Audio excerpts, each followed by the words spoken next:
Welcome back to another episode of Rock Boys Football Deal. Sitting here Sunday morning. Y'all know the fellas mean business when we break out the PowerPoint slides. Top 10 quarterbacks in all of college football heading into 2025. The list that we both came up with, not as different as I thought it would be. We're certainly going to have some discussions about certain quarterbacks we evaluated. Really excited to get into this one. The most intriguing conversation you can have regarding quarterbacks, I think, is two things. One, you clearly leaning into development, young talent, where they are going as quarterbacks, right? DJ Lagway, LaNorris Sellers, your two top quarterbacks in the country heading into 2025. I probably leaned a little bit more into proven commodities. Guys that we've seen play a lot of football, solid football over the last couple of years. A lot of different ways you can go about evaluating these quarterbacks. The second thing I'll say, the quarterback play in 2025, there are a lot of teams that have massive question marks about quarterback play going into the 2025 year. If you are a college football fan that has a quarterback on this list, and I thought there was a pretty clear cutoff, you got to be feeling great going into 2025. Because the quarterback position could be a very big differentiator between the teams that are making the playoffs and the teams that aren't. Fired up to get into it. Before we do, and as always, let it fly in the comment section. If y'all do enjoy the content, consider subscribing to the channel. Appreciate you guys. Without further ado, I'll give you the T-box here. DJ Lagway coming in as your number one quarterback in the country. Sell the people on DJ Lagway going into 2025. I mean, it starts with, I think he is clearly the most talented quarterback in college football right now. And that's just like encompassing the whole skill sets. And we didn't even really get to see him at the height of his powers because by the end of the year, he was dealing with the hamstring and the athletic portion of his game was kind of taken out. Didn't really affect his ability to carry those teams to big wins, like against Ole Miss, like against LSU. So I think the fact that he has major athletic upside, throwing upside, just can be really accurate down the field and hit big plays, along with the fact that, plain and simple, when he was on the field, they won games. Like, that was a Florida team that couldn't really win games until he kind of took over as the starter, and they flipped night and day. And I don't know if that was part of the team getting better. I don't know if that was his ability to kind of rally the troops, if you will. But I think he's got. I will say that the DJ Lagway leadership, true freshman, incredibly impressive. Like, it was very clear he came in, and you saw this in the spring game. Like when he was supposed to still be finishing his last year of high school, you could tell the leadership makeup was certainly there. You made a really good point. I mean, DJ Lagway being an athlete in 2025, having that ability to hurt you with his legs and be an athlete outside the pocket. We didn't really see that in 2024 because of the hamstring. And Dill, I almost, in a weird way, does that help his development? Because he was a guy that probably would have tried to lean into being an athlete a lot as a freshman. Now he has to really focus on processing, being a pocket passer. Well, you went through that development. Now you're going into 2025 as a better pocket passer, but now having that athleticism that we all know he has coming out of high school. Last thing I'll say, people will get on him for the completion percentage being a little bit lower. His average depth to target was 12 yards down the field. Like, he was pushing the ball down the field consistently, completed 52% of his footballs 20-plus yards down the field. There's not a quarterback in the country that throws a better deep ball than DJ Lagway. You saw him play solid football towards the end of the year. If he takes even a small step in the right direction, you're dealing with one of the best quarterbacks in the country. I'm not even sure he had elite weapons. I mean, he had Elijah Badger. Badger's really good. Mizell was solid, and he's coming along still. But with Eugene Wilson going down for Florida, it didn't feel like they had a great wide receiver room. Didn't have a great tight end room. It didn't feel like. So again, you get some of those guys back, you get healthy, add some depth in the portal, and both with some young players for Florida out of the high school ranks. You give him an arsenal. I look at his talent, his ability to make every throw in the game. I think he'd be really dangerous. Returning 4 out of his 5 offensive linemen, too. Like, this Florida Gators team, man, in terms of what they are on paper, we'll see. And obviously, Billy Napier is going to be calling the plays, it sounds like, so he's going to live or die on that sword. This offense has all the makings of one of the best offenses in the country. I had him at number 2 for a lot of the same reasons you had. Number 1, Cade Klubnik. Nobody talked about it. It feels like so many people just crumpled up Cade Klubnik and threw him in the trash can after 2023. You saw him go into year 2 as a starter, year 2 with Garrett Riley as his offensive coordinator, and probably the biggest factor is actual good wide receivers on the outside, which he did not have in 2023. You saw him take a massive step. I mean, you look at the numbers, 36 touchdowns to 3 interceptions, an elite number. Average depth to target was almost 10 yards down the field. Really worked well off of play action. What I loved the most out of Cade Klubnik, we all know he was a really good athlete. In 2023, probably didn't know how to use his athleticism the best in terms of maximizing. Hey, when do I sit in the pocket, step up and deliver footballs? When do I extend plays? When do I use my legs and go pick up the chains? Going into the 2024 year, it was very clear that he had that command now. Like, okay, I know I'm a really good athlete. I know when to use my athleticism. We all know he had the arm talent. Certainly put that together, took care of the football. To me, he's the best quarterback in the country going into 2025. He checks the box in terms of upside because we all know what he can be as an upside guy, but he also put it together in a big-time way in 2024 as well. And again, I think you look like when you gave him an adequate wide receiver room and the ability to hit plays down the field, like you really saw his game take off. You saw that Clemson offense take off. I'm kind of with you. Like, I feel like because people do still have that almost perception of anti-Clemson, and like they didn't have a super successful year. That didn't have a whole lot to do, frankly, with the offense. Like they just didn't play good enough defense for most of the part. Their offense was good. His numbers were incredible. He takes care of the ball at a really good rate. Doesn't take as many sacks as it felt like he was taking earlier in his career. He's coming along in a way that, again, if Clemson and Tom Allen can get that defense rolling, they're going to be a top team in the country next year. LaNorris Sellers, number 2 for you. I had him a little lower, had him at number 6, and my thinking is the trajectory path. It's got it. Almost like you see how like he was bad to start the season. I was like looking at that. Was it Old Dominion they were playing early? I'm like, week 1. This team's not going to win a lot of games. Like he looks like he's all out of sorts. The offensive line was out of sorts. I look at the development of him over the course of the year and kind of what he turned into by the end. I look if he can kind of maintain that track.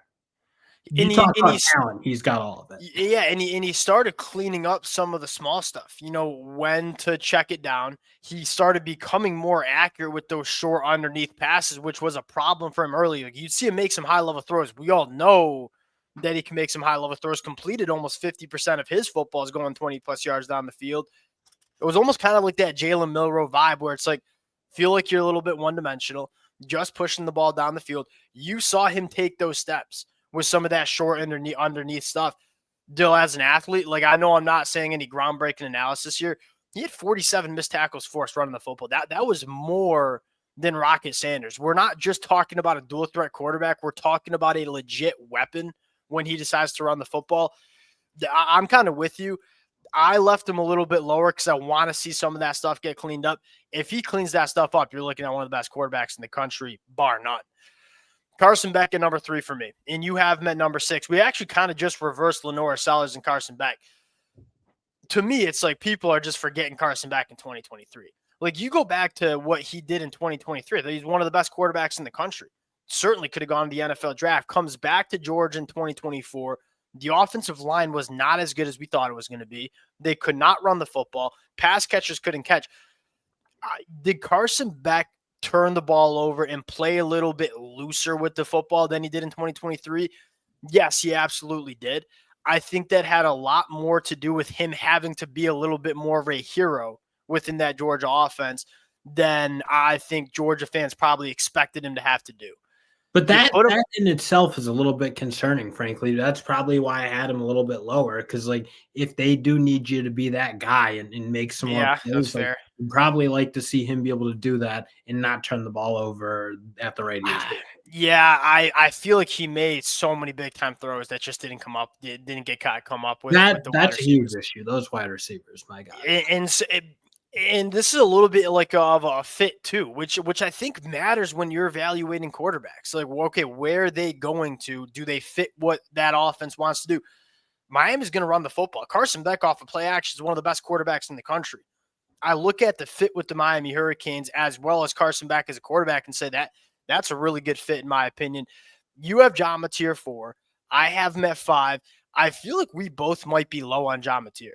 Because you talk about upside as a quarterback, John Mateer has it. Now, to me, the question with John Mateer is the rest of the offense good enough around him at Oklahoma? You're also taking a massive step up in competition, going from Washington State to the SEC. I think it's a perfect fit for Oklahoma because I think you needed a difference maker at quarterback. The offensive line's not going to be elite. Is it going to get better? I think that's the idea for Oklahoma fans, but I don't look at that offensive line for Oklahoma and say that's going to be a great unit. So you need a quarterback that can go make some plays, get outside the pocket, extend plays. John Mateer can do that, can throw off platform, pushes the ball down the field. That's the big thing for me. You talk about off-platform throwing. It's probably him and DJ Lagway to me are the two guys in the country I look at. Yeah. They're really like, no matter where they are, they can get the ball where it kind of needs to be. They have the athleticism to kind of do it. John Mateer, because that Oklahoma offense, I just don't see how they're going to just sit in the pocket and really rip teams apart for all the reasons you said. I don't know that the wideouts are good enough. I don't know that the offensive line is going to be good enough. But now they have a quarterback who I think can really play their game and be a little bit more unique. And again, just play a little bit more hero ball, and they'll probably need it. And his athleticism is going to help them run the football too. When you have a quarterback that can hurt you the way John Mateer can as a runner, it makes it easier to run the football, which was a massive problem for Oklahoma. They just went to Jackson Arnold, Wildcat quarterback. We're going to run it because they just couldn't really they couldn't run the football, couldn't pass protect. All right. I want to talk about a quarterback that I feel like is just being slept on here, Garrett Nussmeier. I'm happy to see you had him at 7. Nobody talks about him, and I feel like it's that thing of like, let's talk about the new kids on the block, LaNorris Sellers and DJ Lagway and Arch Manning, which I get, and we have all those quarterbacks in our top 10. You know who's leading the country in passing yards in terms of returning quarterbacks? It's Garrett Nussmeier with LSU. And I feel like nobody talks about him because he kind of followed Jaden Daniels, who just put together a historic season in 2023. Yes, Garrett Nussmeier wasn't quite Jaden Daniels. He was still damn good for LSU. You take a look at some of the numbers, threw for over 4,000 yards, 29 touchdowns, a little bit loose with the football. What I'm most excited for here is, hey, can LSU give him a little bit more of a run game?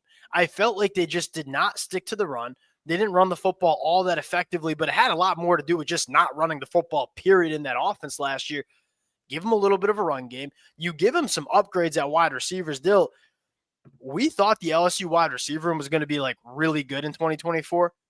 It was not. I don't think it was nearly what anyone thought it would be. Yeah. Now you're bringing Nick Anderson and Barry and Brown. The wide receiver room is going to be better.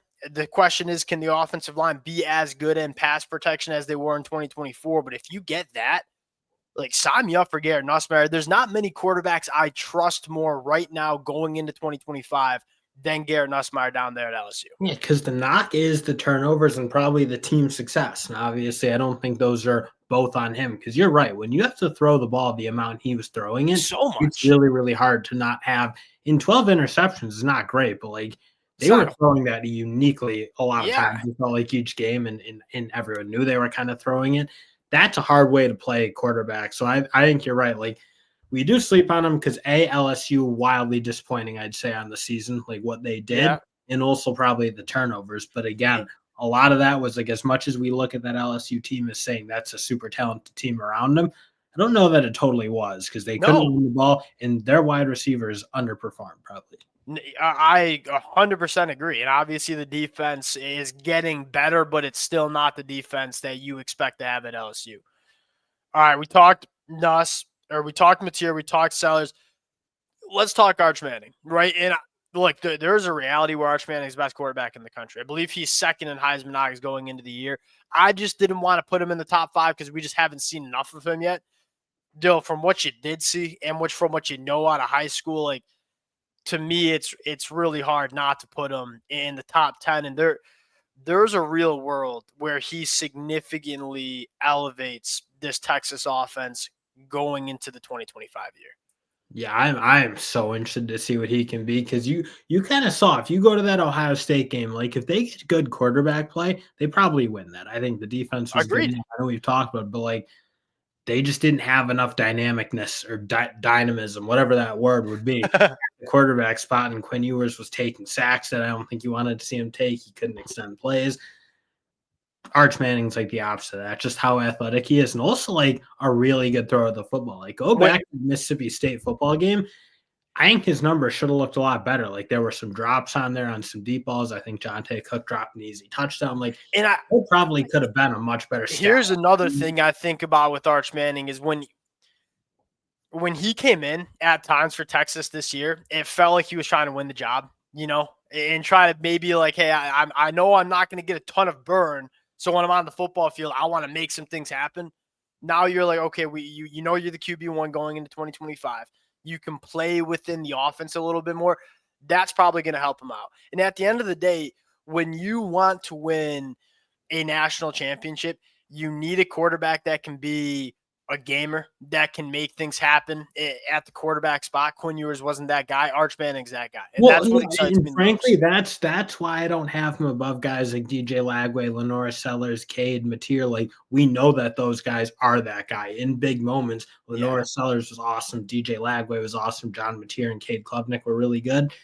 We know that Arch Manning has the skill set to be that guy. But is in high pressure moments, that those Georgia games where, again, you need your quarterback just be on point and making something happen. That Ohio State game, is he going to be that guy in those moments? Like, again, I think athletically and talent wise, I think he can be. Yeah. But again, that's why I don't have him above those other guys. Well, you just can't put him above. You can't put him, at least the way I saw it, is like, I'm not going to put him in the top 5 when we really haven't seen a ton of them yet.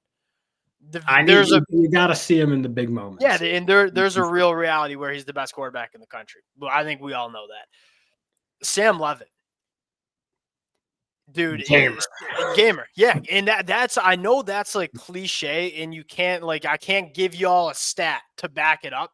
When you watch Sam Leavitt play, how many quarterbacks do you want to go into battle with over Sam Leavitt? Like, he's just when you need to have a play happen, Sam Leavitt can make it happen. Now, why am I a little bit lower on Sam Leavitt than you are? And I probably largely the national media.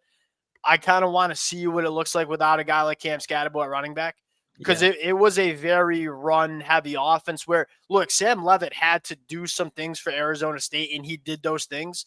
It's going to be a little bit more on his shoulders in 2025. Can he be that guy again? That's why I have him at number 8. You talk about a guy you want to go into battle with, Sam Leavitt is that guy. And that is the thing. Like, is he a great quarterback? I don't even know if that's where it probably does get. Like, what boxes is he? What boxes is Sam Leavitt not checking that you're looking for in a quarterback? I mean, I guess that's almost like my perception. Like, is the Arizona State quarterback the guy who had to leave Michigan State? Like, yeah, No, I don't think. I don't know. That's a bad. Like, why he left Michigan State is one. Obviously, what happened with Mel Tucker, Jonathan Smith was coming in, braiding Aiden Childs. Like, he left Arizona State he left Michigan State because he knew he wasn't going to be Jonathan Smith's guy. I don't have any. Well, that's why I'm saying it's almost like is my perception on him off, because he isn't. Yes, I think so. If you're questioning what he can be, he's not Cade Klubnik, like those guys who came up were supposed to be really good, are playing really good, and that he'll always probably have that hanging over his head. And I don't know that it's fair, but I have him number 5. So you're higher than him on me, and I'm out here selling him to you. All right. You want to go to Drew? We're probably lower than most. You got him at 10. I have him at 9. And it's funny that we're having this conversation right after Sam Leavitt, because I do feel like that's the biggest differentiator here. You talk about the ultimate gamer, I'd look at a guy like Sam Leavitt. You talk about a guy like Drew when the moments get big. Like, has there been times when Drew's played his best football in the biggest moments? Look, Penn State didn't have a ton of big moments in 2024 because they had a relatively easy schedule. When they played games, the only game that I look at and said he played his best football was the Oregon game. Yeah. And if you get that version of Drew in the rest of the big games, I'm putting him higher on the list. But at the end of the day, even going back to the 2023 year, when the team needed him to be at his best, you look at the Michigan game last year, you look at the Ohio State game this year, you look at the Notre Dame game in the playoffs, just never seemed like he played his best. The Notre Dame game is the one I'm kind of looking at. Like, he didn't even need to really be his best. He just needed to be kind of average. I mean, he was missing easy throws. It felt like not making plays for them. That you just can't do that to a team that, again, Penn State had a lot around them. They had a good running game. They had a good tight end. They didn't have good enough receivers, and that's certainly something Penn State probably needs to find a way to address, because it's not 100% on him when that passing attack sells out. they don't have wide receivers who are playing at like major D1 level, it doesn't feel like. But I look still, there were some throws in that Notre Dame game that just weren't that hard of throws. You have to make them, and he wasn't doing it. And that is that's something you need from your quarterbacks. And I look at the guys we have on our list above them, like those guys, I have a lot more faith to, if they are the quarterback for Penn State in that Notre Dame game. Part of this exercise, like a question that I ask myself is, I'm going into a national championship and I need a quarterback to go win me a football game. Who am I taking? And like Drew's going to go high in the NFL draft when he leaves after next year. He's got to show me that he's the guy I want playing quarterback. And as of right now, we just haven't seen that. The last two names we got to talk about, and that's what it meant. There's kind of a clear top 9, and then you like kind of throw it. Could have been Nico, and I just want to see more from Nico. I know he's got the talent to be on this list, but I just didn't see enough from him in 2024. I went with Josh Hoover from TCU. You went from Kevin Jennings. I can see too. Like I'm a fan of Kevin Jennings. Very similar though, Dill. My knock and why Kevin Jennings not on my list. He didn't play a ton of really good defenses. And when he did play a really good defense against Penn State, it was bad. And it was really, really bad. But they were so overmatched in that game. It's like hard. It's like it was that his fault was the fact that they couldn't really block or get open. Like, again, Penn State was a much better team than SMU. I don't have Kevin Jennings in my top 5, and there's probably a reason for that. I don't know that he is the greatest quarterback in the world, but I do look like in a good team, I think he'd be really in just the way he elevated that SMU team when he kind of took over. Yeah, that's very really, really impressive because they looked like horrible before he kind of took the reins, and then things changed night and day where they challenged Clemson. They were a really, really good team. The thing is, then you start counting like the good defenses they played, and so I don't even know if I'm putting Clemson on that good defense list. Clemson's defense was not good. I went with Josh Hoover. Now, Josh Hoover, the numbers from when I went back and watched them, because I don't watch like a ton of TCU on Saturdays. I'll be the first one to raise my hand. It's definitely a very quarterback-friendly system in terms of putting up a lot of yards, but he is very accurate. He can make all the throws, can push it down the field, can throw it to the boundary. It's more like I think the stats probably show a better quarterback than you see, but he is a very good quarterback that I am high on going into 2025. Dude, that's the list. And again, I think there's a clear top 9, and then there's some other guys. Nico, you could throw in Diego Pavia at Vanderbilt, Josh Hoover, Luke Altmaier is probably another name that's probably worth discussing when you're talking top 10 quarterbacks. This is the big story to me going into 2025. Like, who gets elite quarterback play? Because it really could be the separator for teams in the 2025 year. We'll sign out on that. Appreciate you guys rocking with it. If y'all do enjoy the content, consider subscribing to the channel. We'll talk to y'all later. Peace.